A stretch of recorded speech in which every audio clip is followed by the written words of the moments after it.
Some years after the QB attack, the Fire Lord's castle. He waited. It was something he was good at. The courtyard before him was abuzz with movement, sound, color and light. Guests in great formal kimonos, elegant silk and polished jewelry spread around the courtyard. Hurried servants in the colors of their lord also moved about swiftly, trying to stay out of the way and out of sight. They carried platters of sweetmeats, and piles of pastries and thin flutes of bubbling drink. A part of him was offended at their slow, clumsy movements. The clothing was all wrong for the task, the orange cloth ungainly and offensively bright. He mentally shuddered at the color. What kind of idiot wore that for work? Mentally, he plotted courses that would work better. He worked out supply routes that would be more out of sight, or methods of improving efficiency. He worked out their rotation systems and balked silently at the crudity of it, and how bad they were at keeping it. His single visible eye picked out more details he already knew. The guards were patrolling diligently, their patterns obvious and easy to decipher and avoid. So far, he had picked his way past several such patrols. His progress had been almost comically easy. After all, ninja were meant to be stealthy. They were meant to be good at details. The window overlooked all of the entrances to the courtyard, and was brightly lit, a great beacon of welcome, a great centerpiece of the great castle that the daimyo occupied. At the base, a squad of elite samurai stood guard over the great oak doors to the tower. At the top, half a dozen more made sure nobody could get to the top, without being visible themselves in the glory of the light that shone from it. It was so brightly lit and so well guarded that nobody had bothered to check the small, dingy window about halfway up, which was darkened to glorify the majesty of the top of the tower.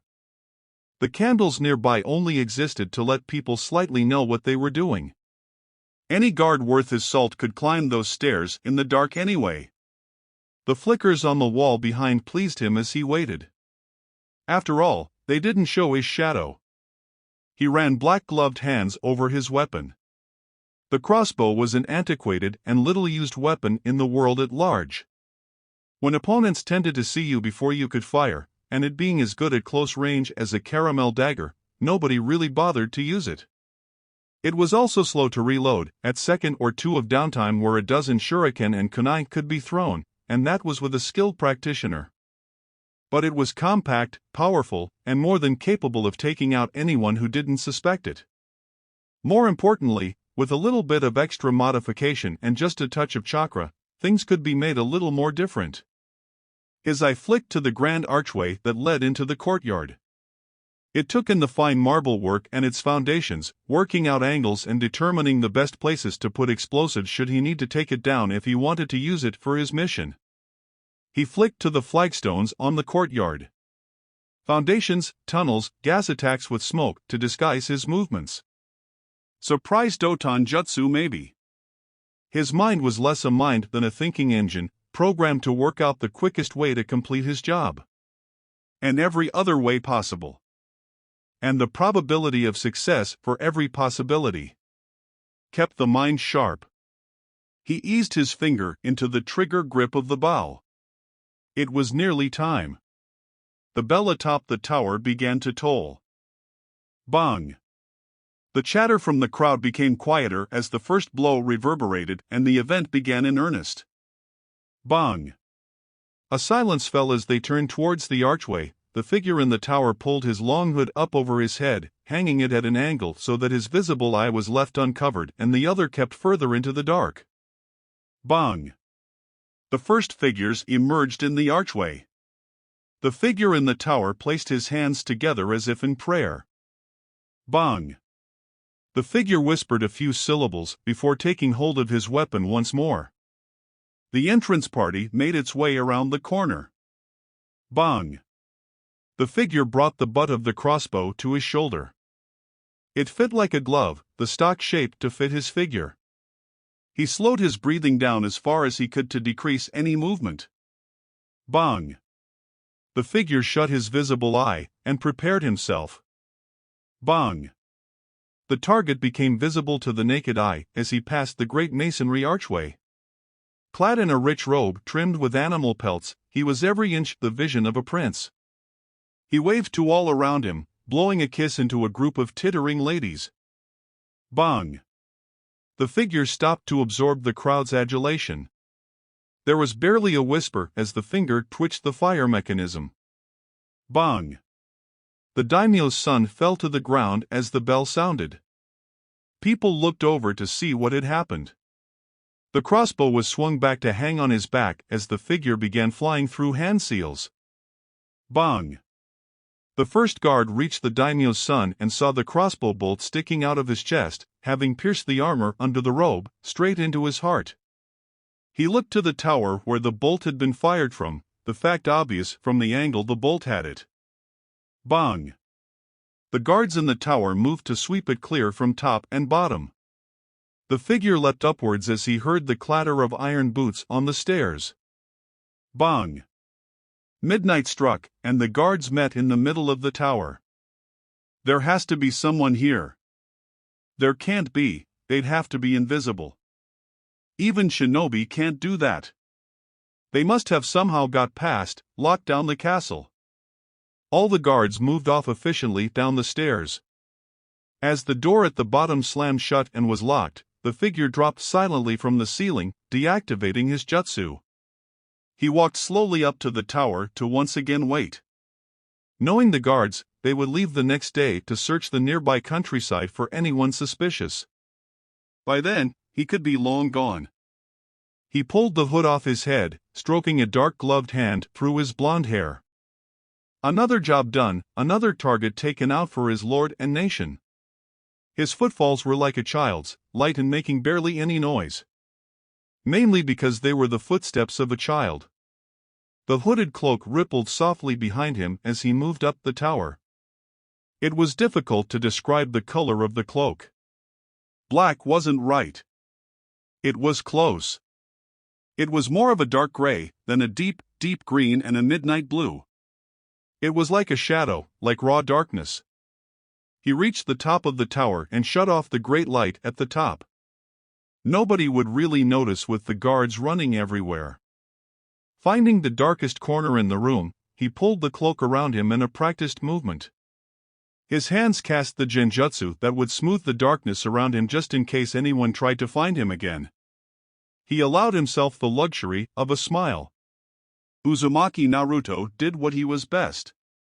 And waited.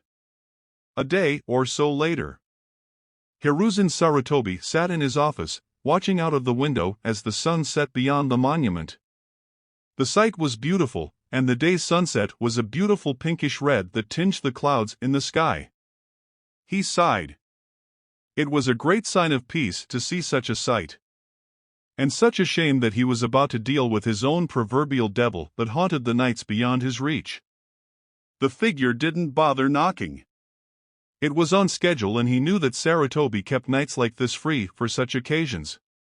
Near silent footfalls moved him across the floor to stand alongside him. They stood in silence together. It wasn't really what you'd call comfortable silence. It wasn't all that tense either. It was a silence filled with grudging respect. Do you think Sensei chose right, Danzo?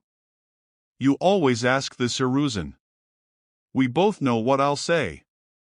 One of us had to be the poster boy. One of us had to do the unthinkable. I could never do what you do. I couldn't order deaths so clinically, so easily. I may not like it, but I do need you. And I couldn't really do what you do, Hiruzen. I lack the gentle touch. I think I could be Hokage someday though. Hiruzen smiled. The conversation repeated itself every time they talked like this. Still, better get down to business. You know, I received a letter from the daimyo today. Danzo raised an eyebrow, his face a picture of innocent surprise. What news from our lord? Apparently his son was murdered during his coming-of-age party. In his very fortress. All the security measures were in place. It has come as quite a shock. Sounds tragic. Indeed, shot in the heart with a crossbow bolt that penetrated the underarmor he was wearing. The shot fired from a tower window where nobody could possibly have been. Sounds like poor guard work to me. Apparently so. He has written to me requesting a squad of ninja to protect him like the 12 Guardian Ninja did. Just in case the attacker tries to strike again. How prudent. Indeed. He should be careful after the problems with the previous group though. No doubt you will warn him of such issues? Of course, couldn't have harm come to him for the sake of our reputation. Hiruzen puffed on his pipe. The smoke rose lazily through the warm evening air. It also appears that when the maid staff went to clean his son's chambers, various bits of incriminating evidence to a number of crimes was found. Shocking. The son of a daimyo corrupted into breaking the law. The list makes for some reading, of course. Corruption, embezzlement, connection to various guilds, rape, working with missing Nin to assassinate people who got in his way. Associations with people of ill repute as well. Horrifying. Kidnap as well. Seems he wanted to raise a private army. A silly ambition. No private army could go undetected by you, Hiruzen. The both smiled at the in-joke between the two. Could you imagine what would happen if he had become daimyo when his father passes on, long may he live? I guess he would try and become Hokage himself, through a puppet, of course. Of course. Silly boy, I almost suspect that his father is secretly pleased he has been removed, shall we say, from the world? Is that why there has been no substantial search for the perpetrator? I'm sure they'll be found soon enough. They stood in silence once more. Danzo, you've been good if sometimes worrying counsel since I had to retake this position. You know I am thankful I have you behind me, even if I do suspect you may one day stick a knife into my back, and have several plans ready to do so. It's what friends do. I think. I was never good at friendships. How is the root program? Much as before. Numbers are still necessarily low, but missions are at an all-time high success rate. I think I've only had to take drastic action once in the last month. Fortunately, it went without a hitch. My latest operative returned a couple of nights ago after a successful mission. It was fairly simple for him. Any more detail you'd care to share? Oh, nothing too important, just dealing with a silly man whose death makes the world a better place. Silence again as Hiruzen added a fresh plug of rich tobacco to the pipe. How is he? Naruto? The Hokage thumped the table suddenly before relaxing his arm. No, one of your other unnamed operatives. Of course, Naruto. The words sounded exasperated and rehearsed, but Danzo suspected he could hear the slightest touch of anxiety and care behind them. It was hard to tell. He is doing well.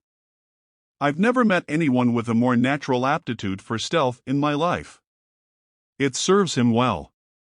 Analyze him for me, give me a breakdown of strengths and weaknesses.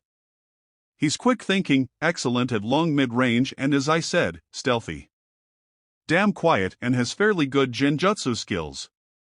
It's interesting actually, I didn't teach him any per se, but he made one that helps him blend into the darkness. Very interesting. Interesting indeed.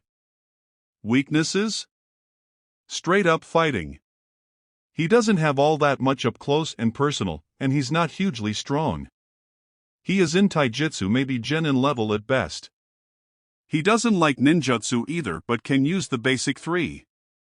Although give him a kunai and a place to hide, and unless the person he's going to kill has very sharp senses, they will probably die. He's not a shinobi like the ones we know then. He's a specialist. If anything, he's cold-blooded assassin material. But you knew all of this, Hiruzen.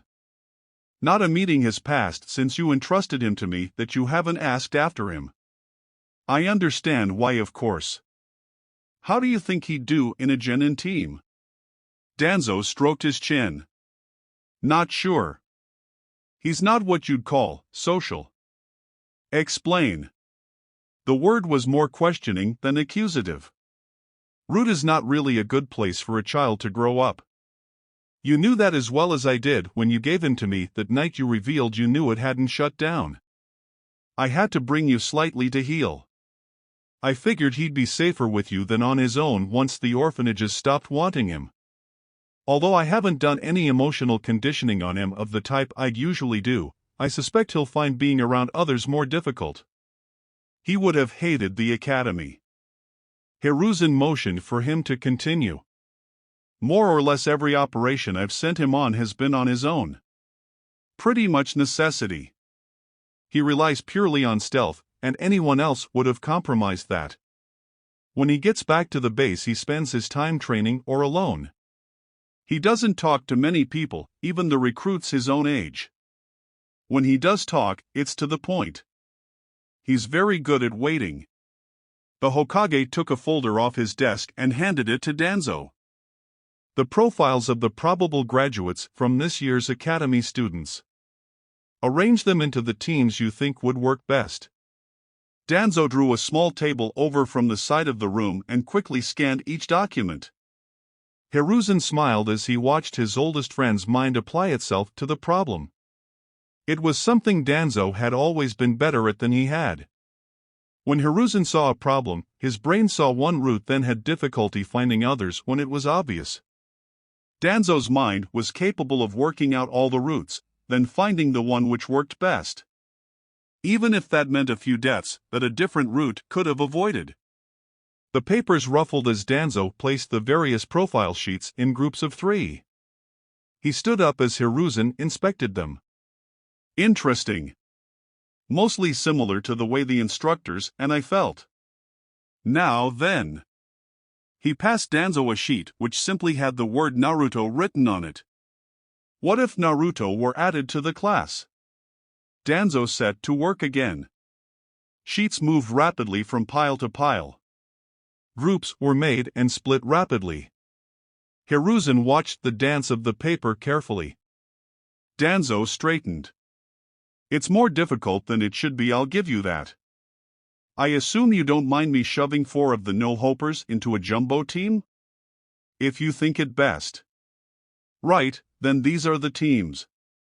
Hiruzen studied the bits of paper. Interesting, care to offer any sort of explanation?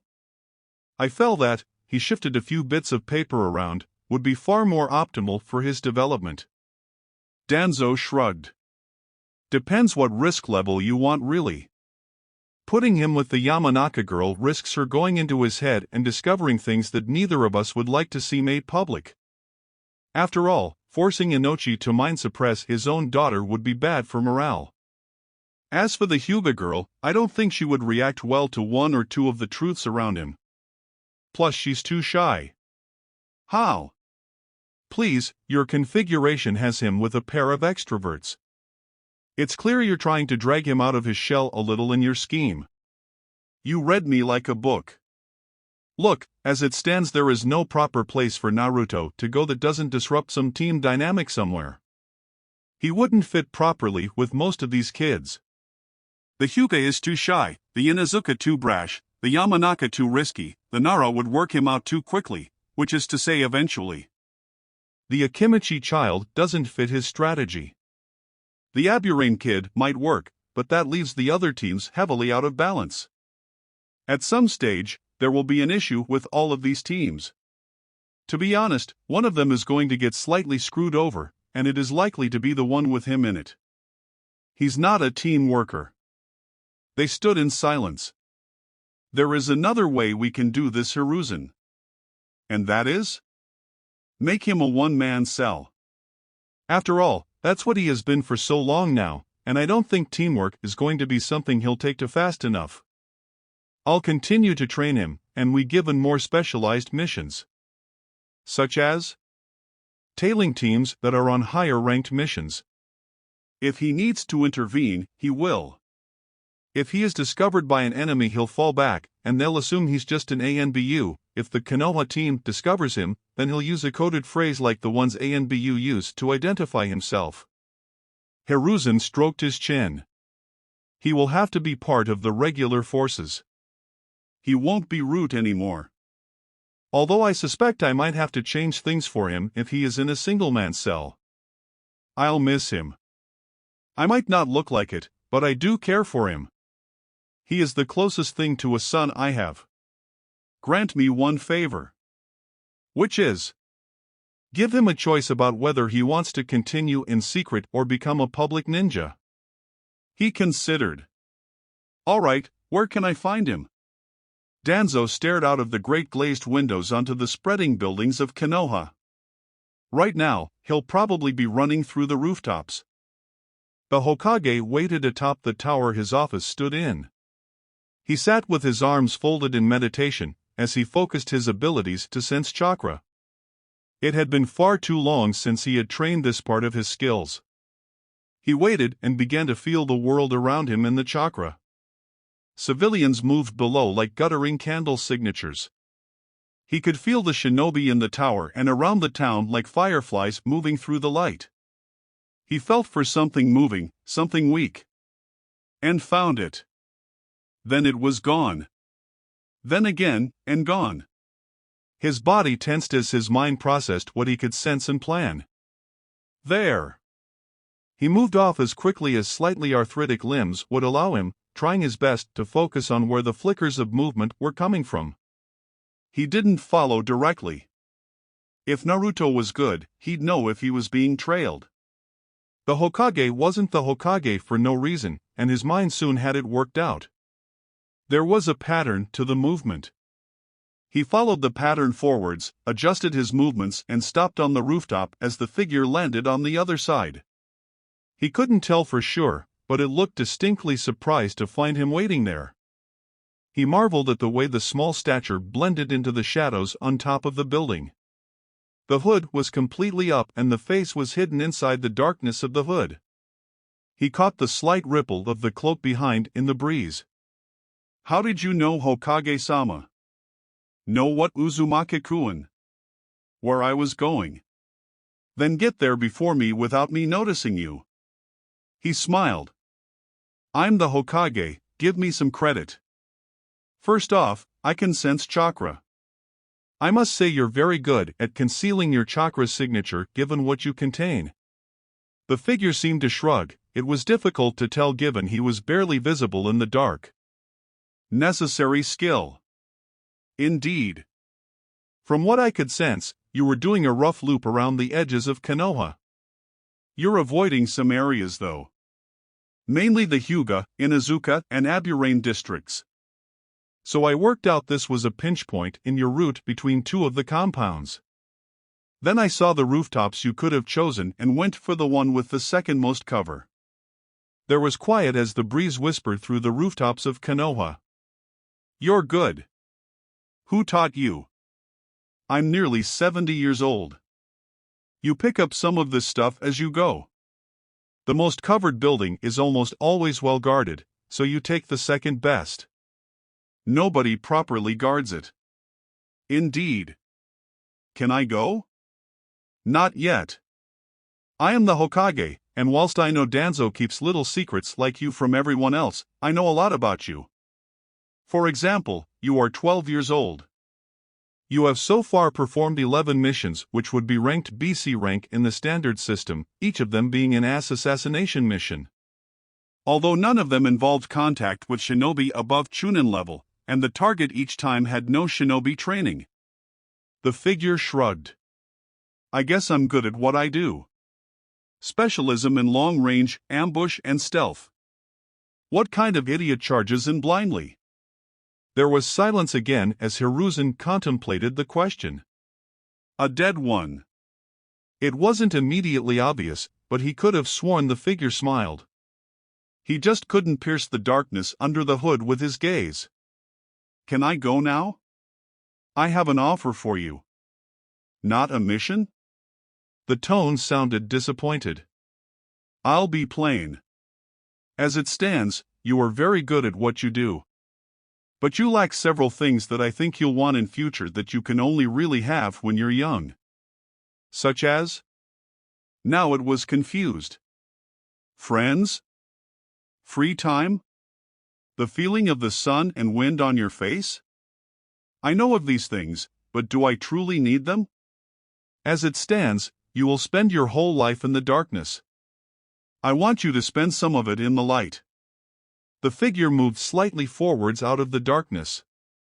The bottom of the face under the hood was only just visible in the half-light and shadow across it. The mouth was expressionless, but the whisker marks were there. Oh, the whisker marks, he'd forgotten about those. Just like when I took him from the orphanage and left him in Danzo's care. I should have done more in his life. So you offer me the chance to gain things I have not yet had? Yes. I've never found feelings to be that useful on missions. They mess up my breathing pattern when I'm aiming and distract me. Will they make me better? Hiruzen shrugged. It's your choice. But I'd rather you took it, Naruto-kun. You can always return to your old ways if you don't like it. What do you say?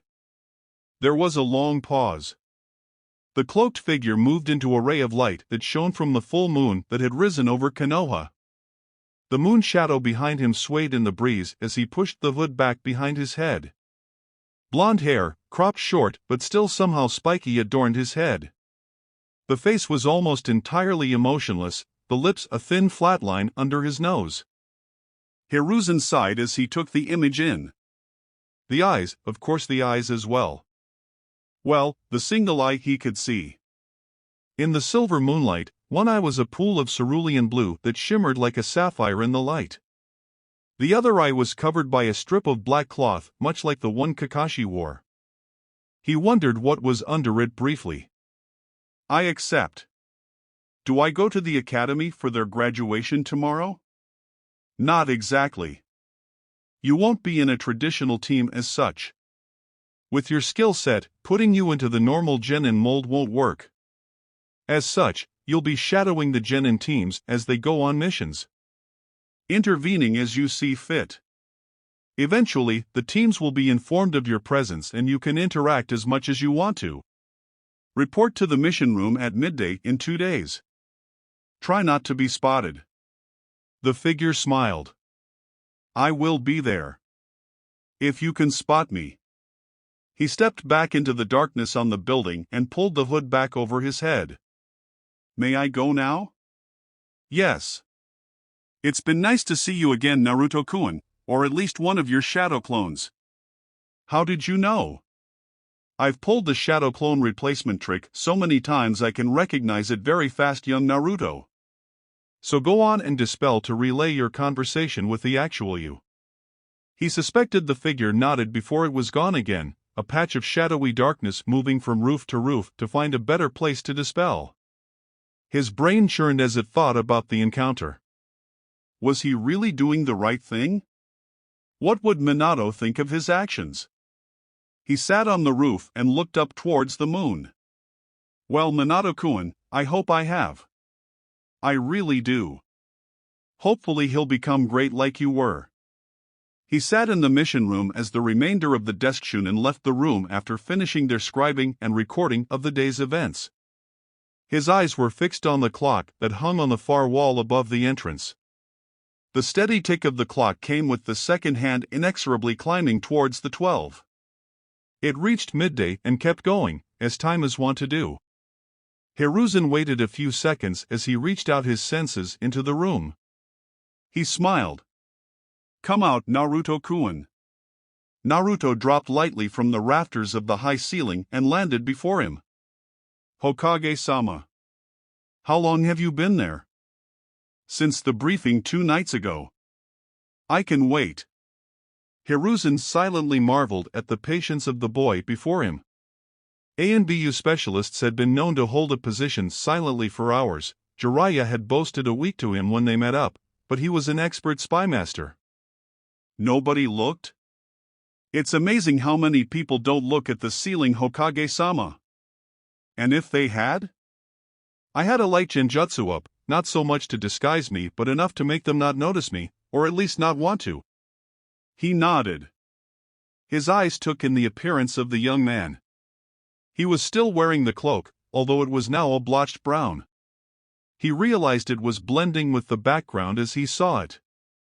A strap crossed his chest, the vague shape of a crossbow on his back. A strap for another weapon was also there. Interesting. Your first task is to shadow a team as they take part in their Jonin Sensei's exam. It's out on Training Ground 7. Come back with a verbal report of what you see. Hi. Naruto walked up the walls and left via a roof window. Hiruzen smiled as he brought out his pipe with deft, practiced movements at odds with the arthritis that had been building in his fingers. This way I should get to hear whether Kakashi has passed this team before he comes to report. And I'll know if I can collect my winnings. He puffed gently on the pipe and relaxed. With the missions handed out, he could afford an hour or two's gentle relaxation before the paperwork started to come back in. Naruto moved quickly from rooftop to rooftop. Civilians barely looked up, and other ninja only used the rooftops if they were in a hurry. That meant they weren't paying attention, and Naruto could hide away without being spotted with ease. He approached the training grounds and took to the heavy woods that were around Ground 7 to survey the test as it took place. He got to a high branch, lay down on it, pulled the cloak over him as it took on the appearance of the leaves, and closed his visible eye and whispered, "Byakugan." The world became grayscale and bigger. It is difficult to describe what is nearly 360-degree vision with any kind of accuracy because a human mind not used to it, and the brain doesn't expect its cone of vision to suddenly become different. It gets even worse when you try to marry it with normal human vision, hence keeping his normally closed. He focused the gaze mentally. The best way to describe it would be like adjusting a microscope with your mind, but whilst needing to keep totally still with one eye shut fast whilst your other is the microscope. When the world is composed of gray and chakra signatures. He could see 4 scattered ahead of him. One large signature must be the Jonin Sensei. 3 smaller ones though. He mentally stopped the Byakugan and moved forwards to get a better view. He was now within 50 meters of the Jonin. White hair, headband covering the eye, and book, which is a gray that means it's orange. Well, Lord Danzo told me they were eccentric. The headband and hair mean this should be Hatake Kakashi. He's good. He looked around at the bushes, and quickly picked out the Genin team members. Have any of them done any stealth lessons? Their positions are wrong, their clothing is wrong. She's even poking her damn head out from under her cover. Idiots. Their sensei knows exactly where every single one of them is. He watched, working out how he would attack the Jonin much as the team probably were. Ah well, his job was to observe the test, not to pass it. One of the team members jumped out from his hiding spot and charged Kakashi. Naruto was taken aback at the laziness with which he was stopping the Genin's assault on him. The Genin was using what taijutsu he had, and it was sloppy and unrefined even to Naruto's inexperienced eyes. The Jonin hadn't even taken his eyes off his book. It wasn't even an interesting fight, it was boring really. With the Genin dispatched and humiliated, the Jonin continued to wander gently through the training ground. Naruto followed, keeping either high in the trees or low to the ground, not following too quickly. Keeping out of the way. He settled into a new position as the second Genin attacked with a barrage of shuriken and kunai from above. Whilst the accuracy of 5 projectiles at once was impressive for a Genin, Naruto found himself almost offended by it. Who wastes 5 shots when you only needed 1? Either way, the Jonin had used a Karawimi without delay and been utterly unaffected by the assault. He then disappeared away from a fireball jutsu. Naruto watched the giant jutsu as he became more and more confused by their attacking style. Whilst undeniably powerful, it was far too showy for his liking. In fact, all of these shinobi were far too of them seemed to have any plan of action and were acting individually. He briefly wondered whether the 3 Genin could combine to win, but decided against it. The Jonin was just too strong. And was moving in his general direction. His hands flicked through the hand signs for his shadow-deepening genjutsu and shrunk back deeper into the undergrowth. He found a hollow tree and ducked inside it, cloak taking on the mottled texture of the rough bark. That done, he activated the Byakugan once again. He checked his surroundings.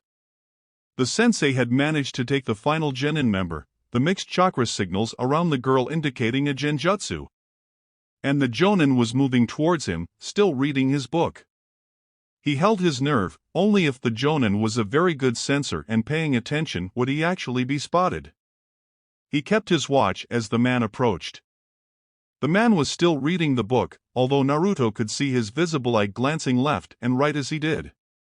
Not only was he extremely competent, but he intentionally gave off a goofy air to ensure his genin weren't ready for his true strength.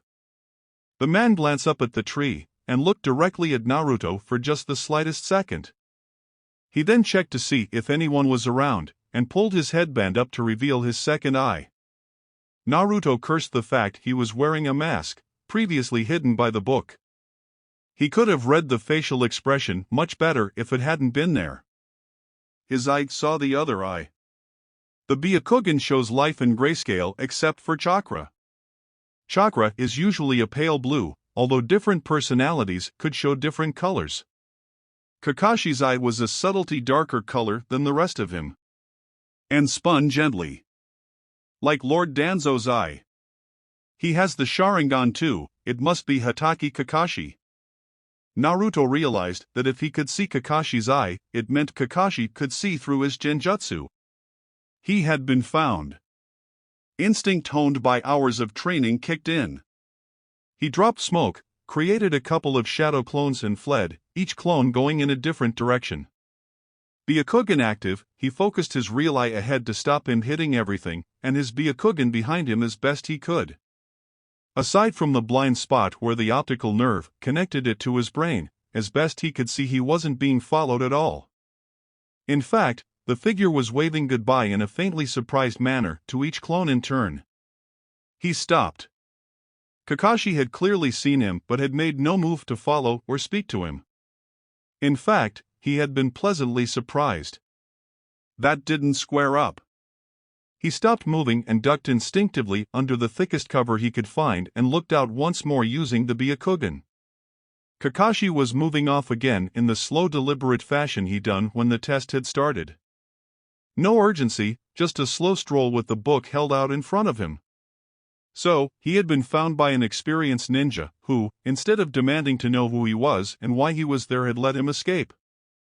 The last part was almost definitely true. Naruto was quick for his age and agile, but there was no way he could match the speed of a full-grown and experienced jonin, especially one with the record Kakashi had. No. He had been pleasantly surprised. That meant he was slightly expecting him to be there. But how? The Hokage must have told him. Naruto filed that away. It was obvious he was being tested. The "don't be spotted" instruction the Hokage had given on the rooftops had been an obvious one. This one was more subtle. He was being evaluated by the jonin with the team. He continued to observe from a distance, wary that Kakashi could spot him too easily if he got too close. He was lecturing his team, one of them tied to a post. He eventually turned away and walked off.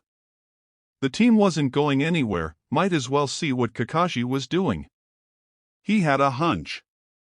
The trees and shrubbery barely rustled as he moved quickly from place to place. Byakugan focused on the elite jonin.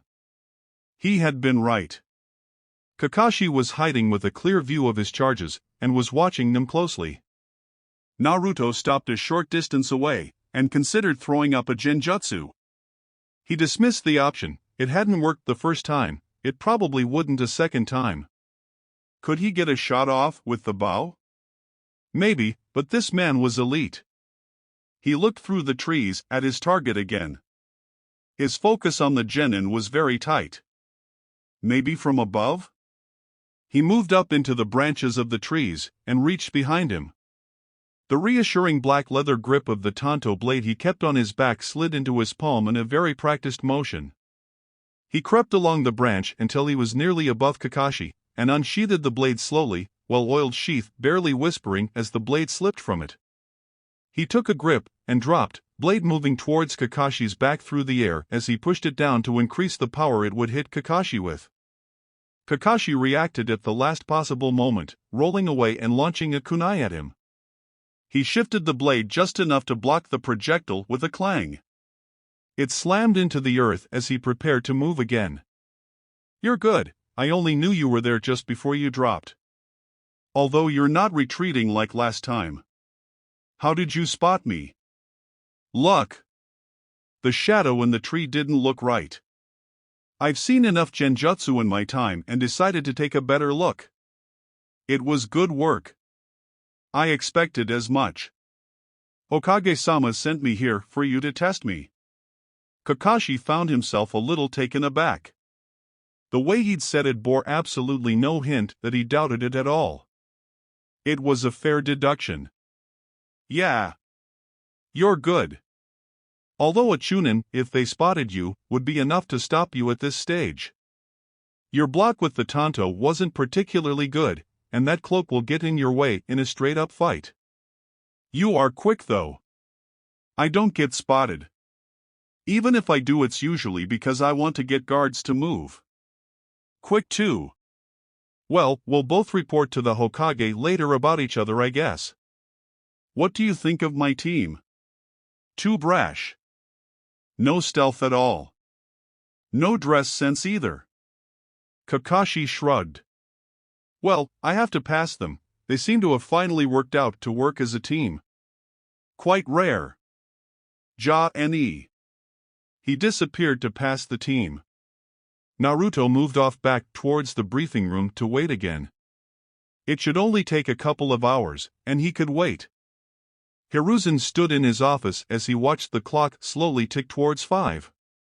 That was the deadline for Jonin-sensei to report back to him. It was also the deadline for all other missions to report to him. So far, he had only 2 appointments outstanding. One was several hours late, and the other was probably waiting somewhere to let all appointments finish. With 5 seconds to go before the second hand ticked its way to him being too late, Kakashi walked through the door. "Sorry I'm late. I walked past the Inazuka compound on my way here and had to help retrieve a dozen stray dogs." "Of course you did. Given the time, let's skip straight to business, Kakashi." Another failure of a team? He could have sworn there was a smirk under that mask. "Pass. Although only just." "Amazing. Skill evaluation?" "The Uchiha is the most advanced of them, although that would be expected. The other 2 are civilian-born, they'll have to be taught how to do things properly. They could be good though, if they can gel together properly." "And the actual skill evaluation?" "Not while he's in the room unannounced." "How did you know that?" "I can see the signs." "That, and you have a bit of paper on your desk with the words they passed on it." "He is very good, isn't he?" "He is. Come down, Naruto." In the darkest corner of the room, a roof beam was briefly wreathed in smoke and was replaced with Naruto. "I know you like hiding, but if anyone else had found you, you would be dead. Anbu don't take kindly to assassins. Still, a henge and additional shadows. Very neat. Even if they looked at you directly, they still might not notice." Naruto merely shrugged. "Kakashi? He's good, quiet, and elusive. I only really found him by accident and needed the Sharingan to confirm it." "That good?" "Some issues. He's a little too formulaic. No personal touches, just a basic flowchart approach to stealth. It works, it's a good strategy. But if someone works him out, he'd be in trouble." "Good. Any comments, Naruto?" Naruto shook his head. "Any report on your mission?" "The genin have no stealth skills and are too direct. The sensei is a pervert, based on my research on the book he is reading, who despite appearances is very quick and clever. I'd expect nothing less from his reputation." "Not all of us are stealth specialists, Naruto. My genin teams looks to be more in the role of an assault group." That got a shrug. "Can I go?" "You are dismissed. I've given you an apartment in the city. Talk to people if you want to." I'll send someone to call for you when I have a mission for you. Naruto nodded, walked up the wall and headed out to the roofs off Konoha as the sunset began blurring over the sky. Not one to mix words, is he? He makes you look like a loudmouth Kakashi. True enough. What do you have in mind for him long term? Probably Anbu Black Ops. He needs a little bit more training and to learn more about people. I'm going to have him trail teams when they start doing higher ranked missions, then let him decide where to go. Kakashi shrugged and made to leave. Kakashi. He turned around. You have a difficult team. It's the only team we force, the best and the worst. Be careful with them, and don't bias yourself. I'll try, Hokage-sama. A couple of weeks later, Naruto moved through the trees behind the team he was shadowing. This team was going to be a pain to stay behind. He sniffed himself and made a mental note to properly wash later. The smell was beginning to get up his nose unpleasantly. He would endure it for the mission. The girl of the team was a Hyuga. That alone made him wary. When he had received his Byakugan several years before, he had been warned that the clan would likely want to murder him if they saw the eye. That was because it meant that a main house Hyuga had had the eyes ripped out of their face whilst they were still alive, preventing the Hyuga seal from killing off the eyes. That alone made it nearly impossible. The second was because the Hyuga fighting style was incredibly well suited to killing people. Juken strikes, difficult to pull off but deadly if managed, were able to disable a person's body inch by inch. The fact she would be able to spot him through any genjutsu and see his chakra meant hiding from her was difficult. He had to hope his eyes had better range than hers did and that she didn't spot him. Usually, he'd just try and stay in the blind spot of the Byakugan, but that too had held difficulties. One of the group was an Inuzuka, and had a dog with him. Naruto wasn't a fan of dogs. They were big, they were noisy, and they had a cunning intelligence seemingly tailor-made to root out assassins. Like him. So to avoid being seen, he had had to make himself smell like the forest. Which had involved breaking open some pine cones and daubing the stuff onto his skin. The smell was unpleasant. Although less unpleasant than getting a knife stuck into him. Again. The final member was an Aburame. That meant bugs. He vaguely recalled meeting one of his former master's high operatives, an Aburame whose name he couldn't recall at that moment. It was an irrelevant detail for now. Bugs would be attracted to the pine smell, so he had thrown up a small genjutsu to confuse them enough to leave him alone. Of course, the bugs would be confused enough that there was an apparent blank where should be a tree, but it would take longer for the bug user to work that out. Then he would drop back out of range. The sensei didn't appear to be a censor, although he remained suspicious of her. She dressed weirdly. Almost all of the shinobi seemed to have distinctive traits. The team was taking a stroll to the border with Suna, an ally of Konoha's. Or something like that. He hadn't really paid attention to it. He was just going to follow the team, kill anything he needed to, then get back to the apartment he had been given, for want of a better place to be. The root barracks wasn't allowed, now that he was a full shinobi of Konoha. He had slung the metal plate across his back, where he could reach it if needed and otherwise completely out of the way and where it could give off no reflections. Even if the cloak went, he had dutifully removed the shine from the metal and blackened it to lower the chance of it giving him away. As far as he was aware, no one in the block knew he was actually resident in the apartment. He only really moved when they were asleep or it was dark, and was very, very quiet. It was comfortable and bigger than his old barak room. And had a lot more light in it. He had immediately modified it to his specifications. The blinds were drawn, allowing only half light into the room. Every moving hinge had been oiled to kill off any noise, and various floorboards were now nightingale-trapped. Simply put, anyone who wanted to come in could be killed very, very quickly. He turned his thoughts away from the apartment and back to the mission. He moved to a high branch and continued to watch. The team had stopped for a quick break, possibly running ahead of schedule as far as he could deduce. They weren't tired, in fact the dog user seemed full of energy and excitement, his teammates more reserved.